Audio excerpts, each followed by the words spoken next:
Brianna Duncan, star track performer at Cambridge, Rindge and Latin.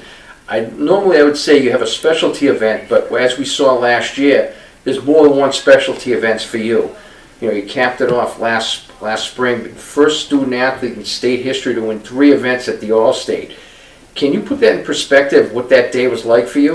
It was awesome. It felt really good.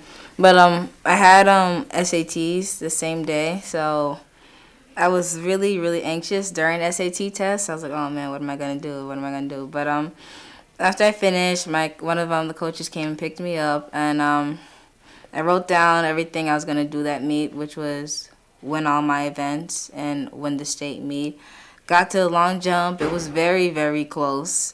And I was like, oh, man, oh, man, oh, man. But one thing I told myself was I believe in myself because the girl had jumped ahead at the beginning. So I had one last jump, and that finished it off. And I capped it off on the rest of my events. And it just felt great to be the first person to do that, especially since I've had such little experience in track. Jamal Prince, one of the head track coaches at Cambridge, Rindge and Latin.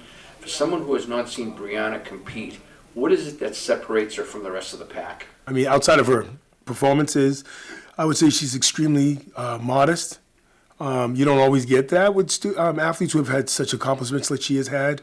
I think what also separates her is her tenacious desire to win. I mean, this is a young lady. It's not in any disrespect to the other student athletes. It's just all about she wants to be the best out there at all times. Here with Scott Cody, head track coach at Cambridge, Rindge and Latin. You were a star athlete in your own right.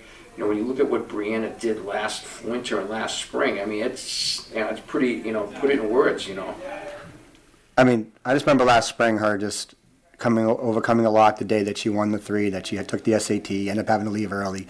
We got there like 10 minutes before the triple jumper to start. Her first 2 jumps weren't great, and normally in the past she would have gotten all frustrated by it, and she was able to put it behind her, and in the last jump win by like an inch or 2, and then follow it up with the fastest time in state history in the 100.